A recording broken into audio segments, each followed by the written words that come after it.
Mjekët përkullën kokën për të djalë të vogël, arsyeja do t'ju lërë me lot në sy. Ky djalë 11 vjeçar kishte një dëshirë të fundit, një vendim që tronditi të gjithë, duke përfshirë mjekët e tij. Si rezultat, ata përfunduan duke përkullur kokën para tij ndërsa hynin në dhomë. Mjekët dhe ekipi mjekësor u mblodhën në vit të drejtë, me zemra të ngrira dhe me sy të përlotur.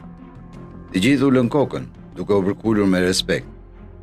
Vendimi i djalit të ri i kishte lënë pa fjalë, ishte një nga veprat më të mëdha të mirësisë, dhe përkullja e kokës për respekt ishte më e pakta që mund të bënin për të treguar vlerësimin e tyre.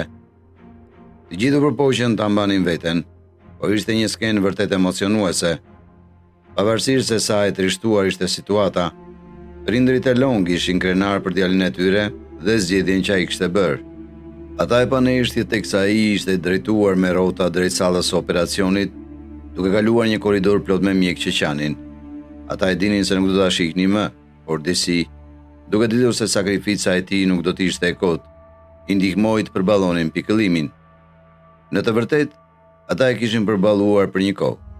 Edhe para se të kishte përfunduar jeta e Long, ata ishin informuar se mjekët nuk mund të bënin asgjë për të. Ata ishin detyruar të jetonin me këtë lajm për javë të tëra. Sprova e djalit të ri filloi një ditë në shkollë, kur ai vuri kokën në tavolinën e tij.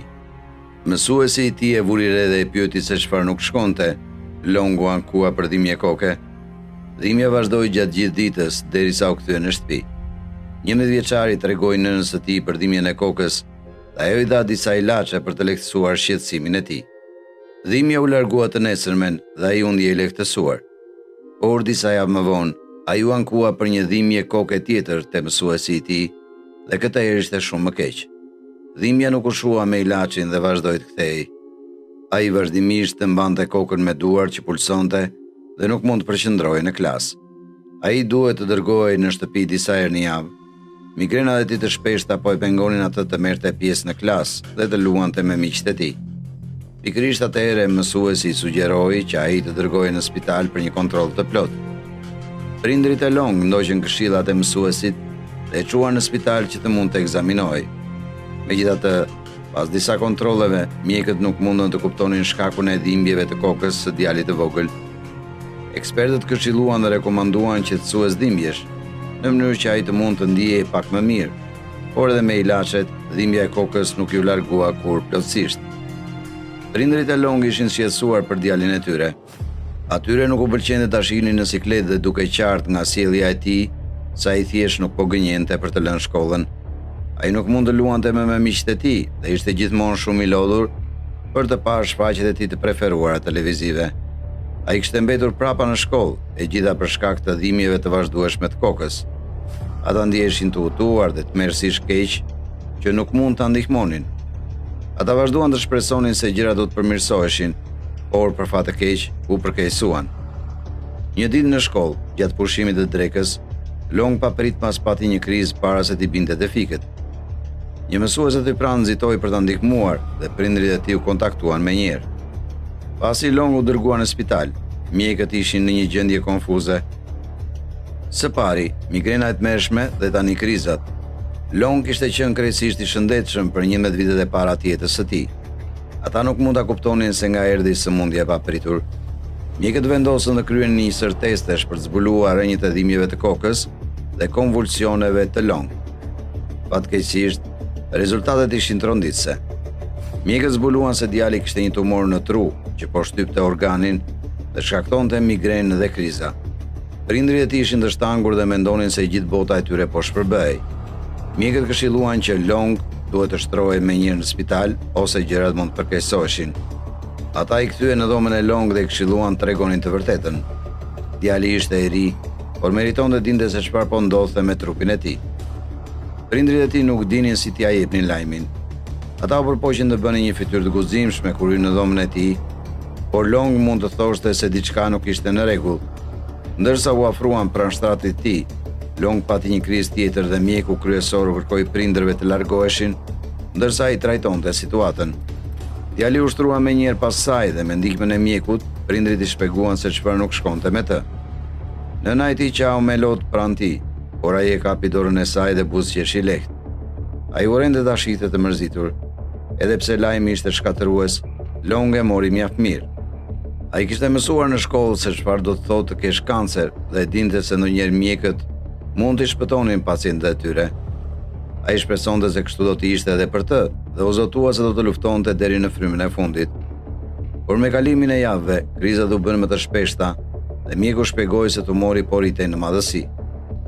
Ai gjithashtu u tha prindërve se Long kishte shumë pak mundësi për të mbijetuar, pasi kanceri po përparonte me shpejtësi. Nuk ishte një lajm i këndshëm, por ata duhet përgatiteshin për më të keqen, sepse do të vinte më shpejt se vonë. Në spital, një mbrëmje, nëna e tij vuri re se Long ishte pak i zymt. Kur ajo e pyeti, ai përmendi sa shumë i mungonin miqtë e tij. I mungonte të luante me ta dhe të dilte gjatë pushimit të drekës dhe pas orarit të shkollës. Zemra e saj u thye për të dhe të nesërmen. Ai pyeti mësuesit e Long nëse mund ta vizitonin disa nga miqtë e tij. Ajo kontaktoi menjëherë prindrit e tjerë dhe organizoi një vizitë papritur. Long u trondit kur miqtë e tij dolën nga dera dhe u hodhën në shtratin e tij.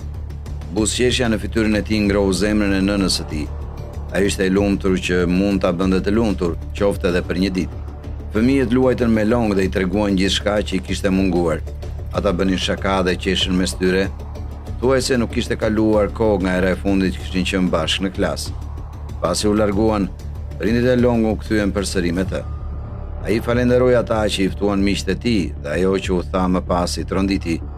Long kishte marrë një vendim më parë, një vendim për cilin ai kishte menduar për një kohë. Ishte një dëshirë që ai shpresonte se do t'i plotësohej në rast të vdekjes së tij. Nëna e tij ende kishte shpresë se djali i saj mund shpëtohej. Ajo nuk mund të imagjinonte një jetë pa të, por Long tashmë po e pranonte. Për një djalë të ri, ai ishte shumë trim dhe guximtar.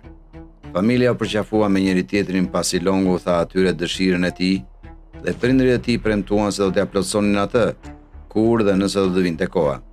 Të gjithë po qanin kur mjeku hyri për të kontrolluar Long.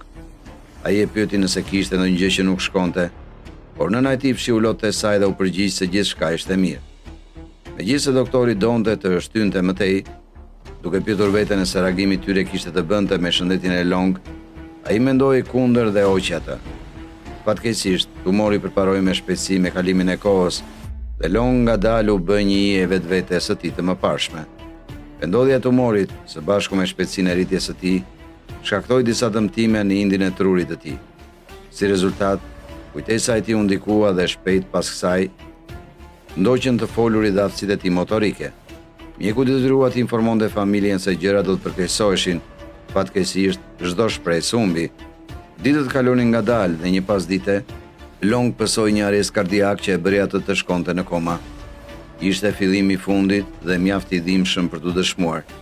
Long nuk u zgjua kur nga koma dhe pas ekzaminimit të plot, mjekët duhet deklaronin atë të vdekur. Edhe pse trupi i tij ishte ende në mbështetje të jetës, Long ishte zhdukur prej kohësh. Prindrit e tij aputhnin ballin para se të vendosin të flisnin me mjekët. Ata i dinin se ishte koha për të përmbushur dëshirën e fundit djalit të tyre. Kur prindrit e Long zbuluan se çfarë kishte kërkuar fëmia e tyre, mjekët ndjenin një përzierje emocionesh. Ata ishin zemërthyer, mirënjohës dhe falënderues në djalit të ri 11 vjeçar, ishte përballur me vdekjen kokë më kokë, duke menduar vetëm për trashëgiminë që do të linte pas. Në fakt, dëshira e fundit e Long ishte të dhuronte organet e tij njerëzve që mund të kishin nevojë për to. Atë ditë, teksa përkuleshin në korridorin e spitalit, mjekëve u kujtua se o të gjithë heronjtë mbanin pelerina dhe se disa prej tyre nuk janë më shumë se fëmijë. Çfarë historie zemërthyese? Çfarë mendoni për durimin e organeve? A njihni njerëz të tjerë që bëjnë këtë sakrificë përfundimtare?